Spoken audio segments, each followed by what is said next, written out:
Today we're going to be talking about the new Pokemon pinball machine and the plunge and what can be adjusted on that. Some pinball machines are more susceptible to others on plunger alignment. Sometimes they have to make it through various barriers to get to the skill shot area, and sometimes there's inconsistencies. So it's good to know how to adjust it if you need to. All right, to do this, we're going to take the glass off, and we're going to have some tools ready at hand. Primarily a Phillips screwdriver and maybe a 1/4-inch nut driver as well.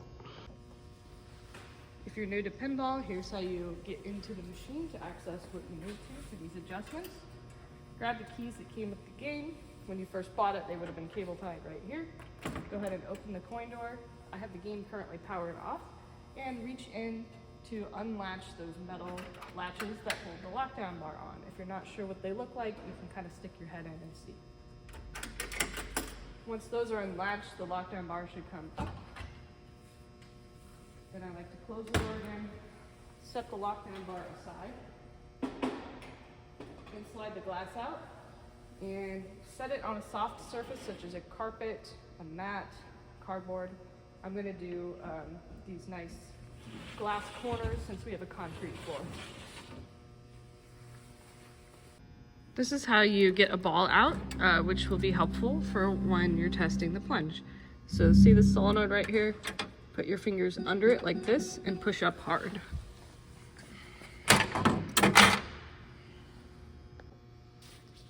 First, I'm going to check the manual plunge and see how consistent it is. When you're doing things like this, where you're measuring consistency, you have to test it several times in a row and measure how consistent it is. You can do that by a simple count. I have the coin door open so the high voltage is disabled so it won't auto plunge on me. You could also do it with the game just powered off. So I'm going to set a ball in the shooter lane and just do a full plunge. Okay, it made it up to the top left corner and then hit a gate. Let's see if it does that every time. Yep. It looks like with the voltage turned off like this, that gate in the upper left corner is down all the time. So this is probably as far as it can go in this condition. Okay, that one didn't make it as far. So we'll say 2 good ones and 1 bad. 2 to 1. 3 to 1.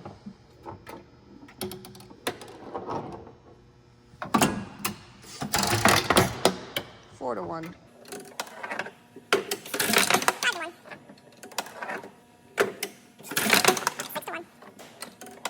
8-2.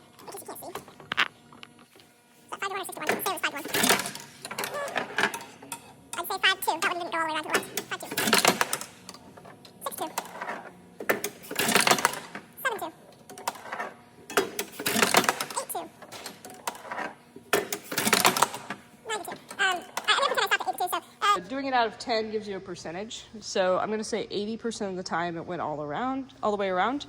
I probably wouldn't be prompted to do much about that. 80% is not bad. There's always going to be some variation in how you pull the plunger. I'm trying to do it as consistently as possible. Here's how I'm doing it.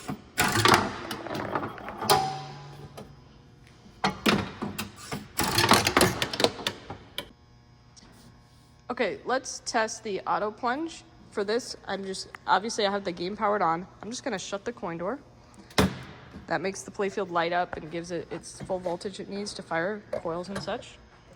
And in attract mode with the coin door closed, you should be able to just place a ball in the shooter lane and it will auto launch. Okay, that made it up to the top left corner.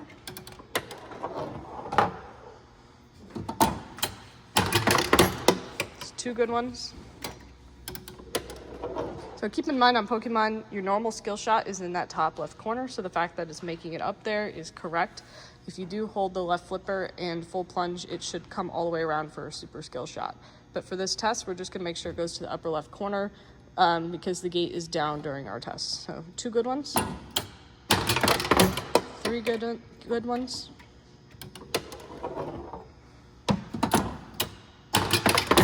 4 good ones, 5 good ones. I'm sorry, I got ahead of myself. 5 good ones. 6 good ones. one bad one, so was that 6 and 1? 7 and 1. 8 and 1.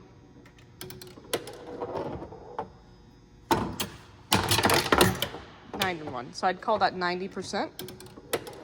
Once again, that's not bad enough for me to feel like I need to do anything about it, but I do have a customer question about this particular issue, so I'm still going to go through the motions of what could be done about this and what to check and what a correct one looks like, which could be helpful to multiple people.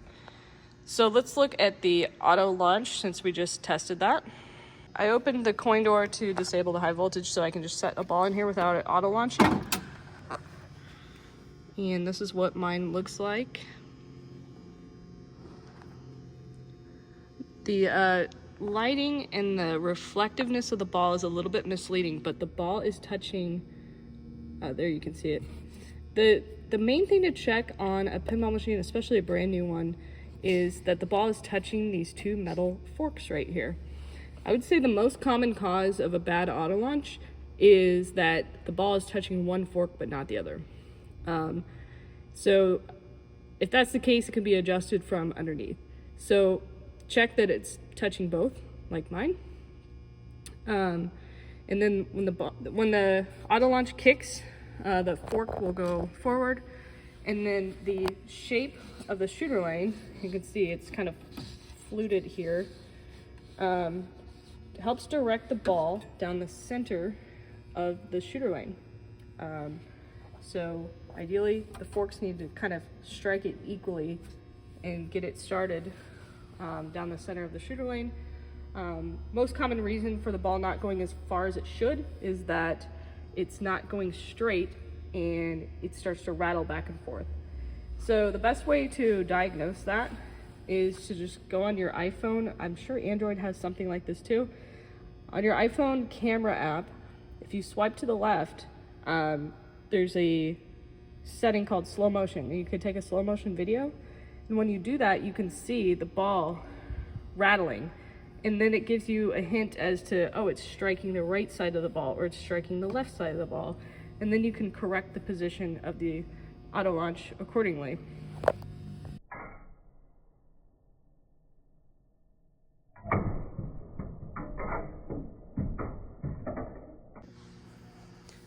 Okay, I just showed an example of a slow motion video of ours, which is working nicely.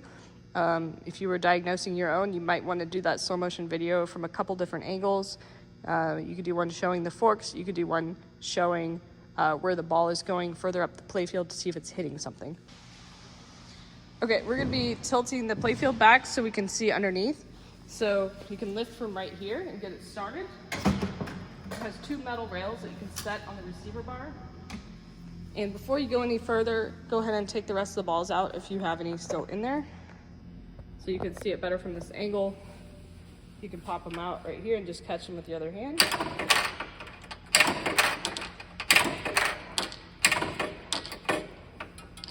This game has 6 balls total. I already had 2 removed. All right, I'm gonna go ahead and put the playfield all the way back so we can see better. So from here, pull it forward. You'll feel a little bump that you can go over. So go over that first bump, but then there's a little hook to catch it from going too far. So don't force it over that next hook. And then it just rests against the back box like that.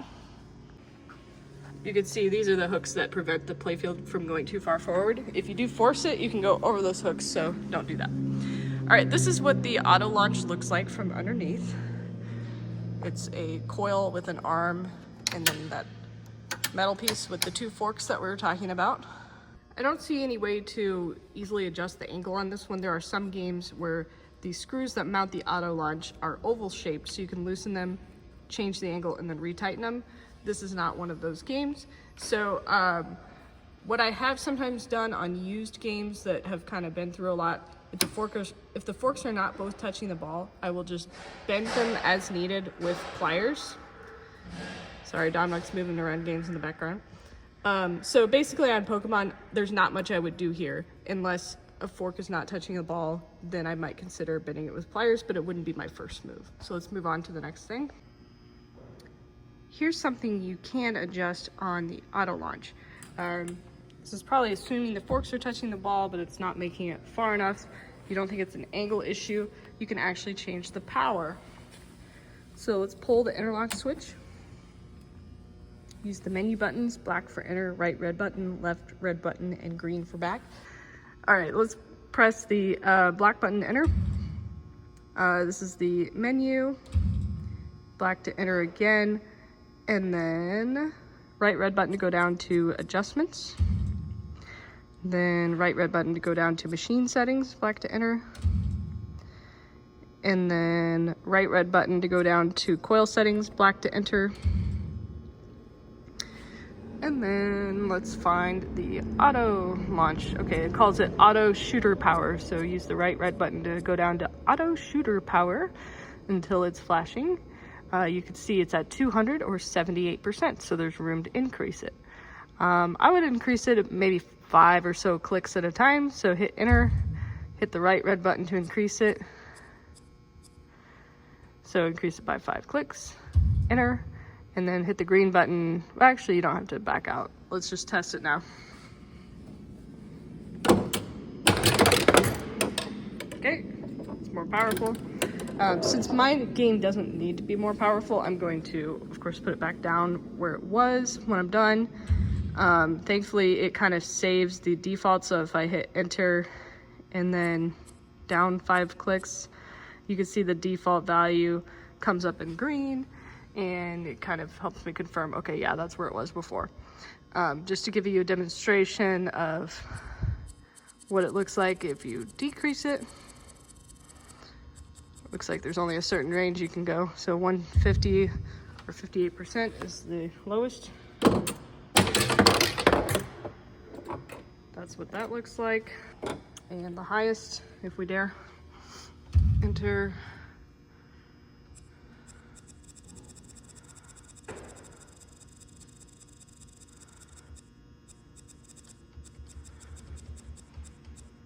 It was 100%, enter. Oh, yeah.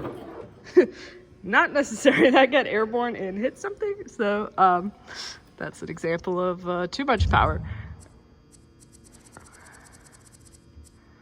I'm going to put mine back down to 78%. 200, enter. Yes. So whenever you change the power, and like I said, I probably do 5 clicks at a time, then you might want to test it another 10 times to see if the consistency went up in your auto plunge. Okay, that's the main way I really see of adjusting the auto plunge on a brand new game like Pokemon. Let's talk about the manual plunge. So this is what I'm calling the manual plunge. The most important thing here is to make sure the tip of the shooter rod, see that black dome shape, is in the center of the shooter lane and it's hitting the center of the ball. This is looking really promising because it's, see how the center of the shooter lane has this switch slot? The tip is lining up pretty well with that slot right there. Let's grab a ball. And I'm gonna have to put my interlock switch back in so it doesn't auto launch. And then I'm pushing this forward so I can see it better and see how centered it is. So it looks pretty good. It's hitting the center of the ball. So if yours looks like it's hitting to the left or right of center, there are ways of adjusting that. Also, if it looks like it's hitting too low on the ball or too high on the ball, the concept is similar to pool, like billiards, the cue hitting the ball. If you hit it low, you might have some backspin. If you hit it high, you might have forward spin. I'm not a billiards player, but anyway, there's some similarities there. So this is what ours looks like. Of course, it's launching great, but I'll show you how to adjust it in case you need to. So let's say it's hitting the ball on the left, and it's causing it to go like this down the shooter lane and lose velocity. If it's too far left, you want to move this whole thing to the right. Here's how you do that. Make sure you have the balls removed from the game. To be safe, you can go ahead and turn the power off. We're going to lift the playfield. So remember, lift from right here. grab the metal rails, pull forward over the bump. When it gets to the hooks, tilt it back. Grab your Phillips screwdriver. I'm using my favorite screwdriver, which is my grandpa's old screwdriver. It is extra long, which comes in handy, but you can use a normal one if you'd like. Okay, in this example, we're pretending that it was hitting the left side of the ball, so we're moving it right. Here's how you would do that. You're gonna have to loosen these 3 Phillips screws. So this one, and do it more than I'm doing. I'm just kind of pretending. And this one. And then you're also going to need to loosen these 2 wood screws. And there are circumstances where if you need to move it farther than it will allow you with these screws in place, you can take these screws out and you can leave them out. I do have to do this from time to time, and it's worth it to get a good plunge. As long as you tighten these Phillips screws enough, it's fine. You don't need the wood screws. But if it's in a good spot where it works really well and these screws will fit in nicely, then they help, in theory, secure it and keep it from shifting. But yeah, there are times where you have to leave the wood screws out, and that's okay. There are some games that I get and they don't even have those screws there, and they're fine. So to get those wood screws out, you can use a 1/4-inch nut driver or a flathead screwdriver. So you could either loosen them and then shift the whole shooter knob assembly, or you can take them out and then that gives you more room to be able to move it. So let's say you loosened all those, or you maybe removed the wood screws. Then you would grab the whole shooter knob like this and shift it. And when that's all loosened up, you can move it like 1/4 inch or so, which is more than you'd ever need to. You're probably only gonna need to move it by about 1/8 inch at a time. And you can kind of use this black outline as a reference to see how far you've moved it and then retest it. What I suggest is while it's loose, move it to where you think it needs to go, and then just tighten the bottom screw so you don't have to do all 5 screws every time. And then put the play field down and retest it. Once it's where you like, then tighten the rest of the screws down. Okay, let's pretend we did all that and we're doing our final tightening. So I hope you can see, like, this is pretty simple. This isn't real technical. It's just moving something up, down, left, or right, loosening screws and tightening them. It's not all that hard to get to. There's no, technical or electrical knowledge needed or anything. And this is something I will tell you, if you own a pinball machine, this is a good thing to know. This is not the only pinball machine that might need this adjustment. All right, once you are happy with your adjustment, then you can put your playfield down, put the balls back in, maybe do one final test, and then play the game.